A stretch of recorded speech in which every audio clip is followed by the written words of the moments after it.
약화제도 개편안의 전면 재검토를 촉구합니다. 한국제약바이오 산업 발전을 위한 약화제도 개편 비상대책위원회는 11월 28일 건강보험정책심의위원회에 보고된 정부의 약화제도 개편안에 대해 깊은 우려를 표명합니다. 강행시 기업이 감당할 수 없는 한계를 넘어설 이번 개편안은 제약바이오 산업의 근간을 흔들어 국민 건강을 위태롭게 하는 돌이킬 수 없는 결과를 초래할 수 있음을 분명히 밝힙니다. 제약바이오 산업은 보건 안보와 국가 경쟁력의 핵심 기반입니다. 단순한 재정 절감의 수단이 아닌 산업 경쟁력을 지속 발전시킬 수 있는 약화 정책의 패러다임 전환이 필요합니다. 1999년 실거래가 제도 도입 이후 10여 차례 약화 인하가 단행되었지만 제도의 효과와 부작용, 산업 영향 등에 대한 입체적이고 종합적인 평가가 제대로 이루어진 적이 없습니다. 따라서 기존 약화 정책과 이번 개편안이 국민 건강에 미칠 영향을 산업계와 함께 면밀하게 분석하여 그 결과에 기반한 합리적인 계산안을 마련해야 합니다. 이를 위해 개편안 시행을 일정 기간 유예, 충분한 시간을 갖고 개선안을 도출하여 줄 것을 요구합니다. 또한 향후 약화제도 수립 과정에서 산업 현장의 의견을 충분히 수렴할 수 있는 의사결정 구조를 마련하여 줄 것을 촉구합니다. 2025년 10월 22일 제약바이오 산업 발전을 위한 약화제도 개편 비상대책위원회.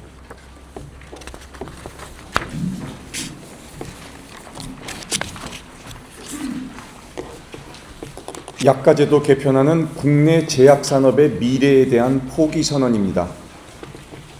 이번 약화제도 개편안은 국내 제약산업의 미래에 대한 포기 선언과 다름이 없습니다.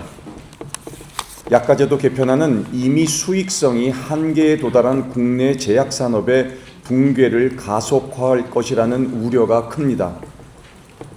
국내 주요 100대 제약사의 영업이익률 4.8%, 순이익률 3% 수준에 불과한 상황에서 추가적인 약가 인하는 산업 전반에 심각한 부담으로 작용할 수밖에 없습니다. 제네릭 약가 산정 비율이 53.55%에서 40%로 변경될 경우 인하율은 최대 25.3%에 달하며 이를 2024년 국산 전문 의약품 약품비 전체에 적용하면 연간 최대 3조 6천억 원에 이르는 산업계 피해가 발생하게 됩니다. 제약 산업의 기반이 무너지면 회복은 사실상 불가능합니다. 약가 인하는 R&D와 설비 투자를 위축시켜 산업의 성장 동력을 훼손합니다. 현재 제약 산업은 매출의 12에서 13%를 R&D에 투자하며 41개의 국내 개발 신약 배출, 신약 파이프라인 세계 3위, 누적 기술 수출 20조 원의 성과를 거두었습니다. 그러나 연구 개발 등 혁신을 도모하는 투자가 줄면 이러한 성과는 유지될 수 없습니다. 실제로 수익이 1% 줄면 R&D는 1.5% 감소하는 것으로 나타났습니다. 설비 투자는 지속적인 증가세를 보이고 있는데 이 역시 축소될 수밖에 없습니다. 나아가 제약 바이오 5대 강국이라는 국가적 목표 달성 또한 요원해집니다. 1999년부터 2023년까지 누적 약가 인하액은 63조 원에 달합니다. 그 사이 세계 시장 점유율은 2011년 1.7%에서 2024년 1.3%로 하락했습니다. 약가제도 개편안은 국내 제약산업의 지속 가능성과 미래 성장 기반을 근본적으로 훼손할 수 있는 중대한 결정입니다. 이 개편안이 그대로 추진될 경우 산업의 붕괴와 경쟁력 상실이라는 되돌릴 수 없는 결과로 이어질 수 있음을 분명히 밝힙니다. 국산 전문의약품 제너릭의 공급 부족은 국민 건강을 위협합니다. 국산 전문의약품, 즉 제너릭 의약품은 만성질환이 보편화된 초고령 사회에서 국민 건강을 지탱하는 필수 안전망입니다. 국산 전문의약품은 치료 비용을 낮춰 더 많은 환자들이 의료 서비스를 이용할 수 있도록 여건을 조성합니다. 실제 국산 전문의약품은 건강보험 재정 안정에 실질적으로 기여해 왔습니다. 2016년부터 2020년까지 신규 제너릭 62개 성분이 시장에 진입하면서 5년간 약 4천억 원의 건강보험 재정 절감 효과를 거둔 것으로 분석되었습니다. 수입의약품 대체와 건강보험 재정 절감과 같은 사례들은 국산 제너릭 의약품이 국민 건강과 보건안보의 핵심 기반임을 뒷받침하고 있습니다. 그러나 약가 인하로 인해 자국 생산 비중이 감소할 경우 의약품 공급망 위기가 현실화될 수 있습니다. 일본 사례에서 보듯이 지속적인 약가 인하는 의약품 품절과 공급망의 기반을 약화시킵니다. 필수 의약품과 저가 퇴장 방지 의약품의 채산성 악화는 실제 공급 중단으로 이어지고 있습니다. 최근 6년간 147건의 의약품 공급 중단 사례가 발생했고 응급 상황에 사용되는 필수 의약품과 항생제, 분만 유도제, 신생아 치료제 등에서 품절이 반복되고 있습니다. 원료 의약품도 상황이 심각합니다. 중국과 인도 등 저가 원료 의약품에 대한 해외 의존도가 높아지면서 현재 우리나라의 원료 의약품 자급률은 30% 안팎에 불과합니다. 국산 전문 의약품 공급 기반의 약화는 곧 의약품 공급 불안과 국민 건강 위협으로 직결됩니다. 제너릭 의약품의 안정적인 생산과 공급은 선택의 문제가 아니라 국민 생명과 보건 안보를 지키기 위한 필수 조건임을 강조드립니다.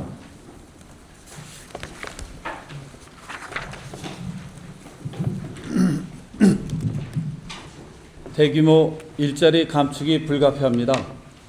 약가 인하는 곧바로 고용 감축으로 직결됩니다. 제약 바이오 산업 전체 종사자는 약 12만 명에 이르며 이 중 10% 이상이 일자리를 잃을 수 있다는 우려가 제기되고 있습니다. 약가 인하에 따른 제네릭 매출 감소액은 약 3조 6천억 원으로 추산되며 여기에 고용 유발 기술을 적용하면 약 14,800명이 고용 감소로 이루어질 수 있을 것으로 예상합니다. 제약산업은 다른 첨단 제조업에 비해 고용 창출 효과가 높은 산업입니다. 매출 10억 원당 고용 유발 개수는 제약산업이 4.11명으로 반도체 1.6명, 디스플레이 3.2명을 상회합니다. 제약산업은 연구, 생산, 품질관리 등 전문 인력과 정규직을 중심으로 안정적인 고용을 창출해 왔습니다. 제약산업의 정규직 비중은 94.7%로 전 산업 평균인 61.8%를 크게 웃돌고 있습니다. 연구직, 석박사 비중이 69.2%에 달합니다. 이러한 고급 인력 중심의 일자리가 위축된다는 것은 단순한 숫자 이상의 손실을 의미합니다. 아울러 일자리 감축의 영향은 지방에 집중될 가능성이 큽니다. 현재 제약산업의 생산시설 653개와 연구시설 200여 개는 전국 17개 시도에 분포해 있습니다. 약가 인하로 인한 고용 축소는 해당 지역의 일자리 감소에 그치지 않고 전후방 연관 산업의 위축으로 이어져 지역 경제 전반에 심각한 타격을 줄 수 있습니다. 약가 인하는 단기적인 비용 절감 효과를 넘어 대규모 고용 축소와 양질의 일자리 상실, 그리고 지역 경제 위축이라는 연쇄적 결과를 초래할 수 있다는 점을 분명히 인식해야 합니다.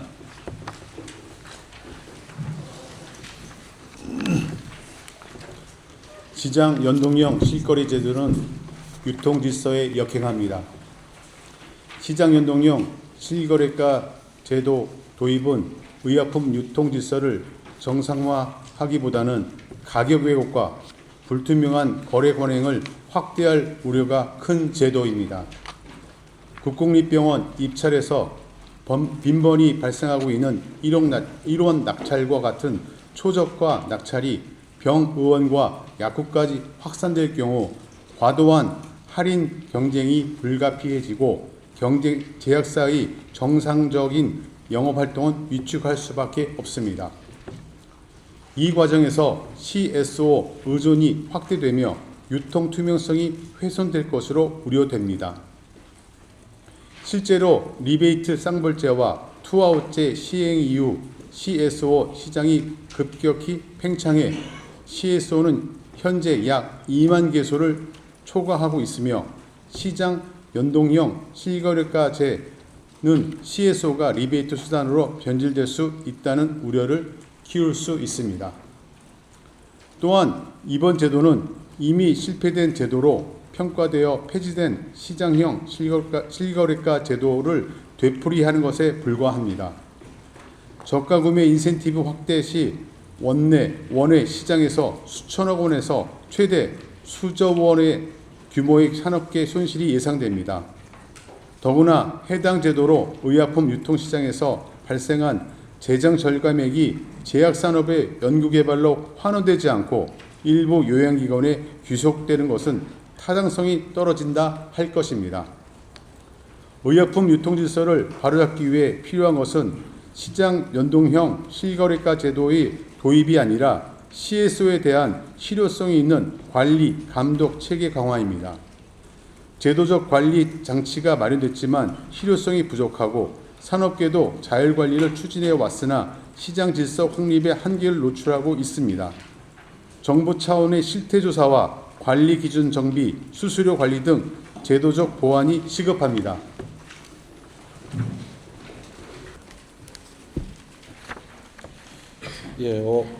국민 산업을 위한 약가 정책 수립 체계를 마련해 주십시오.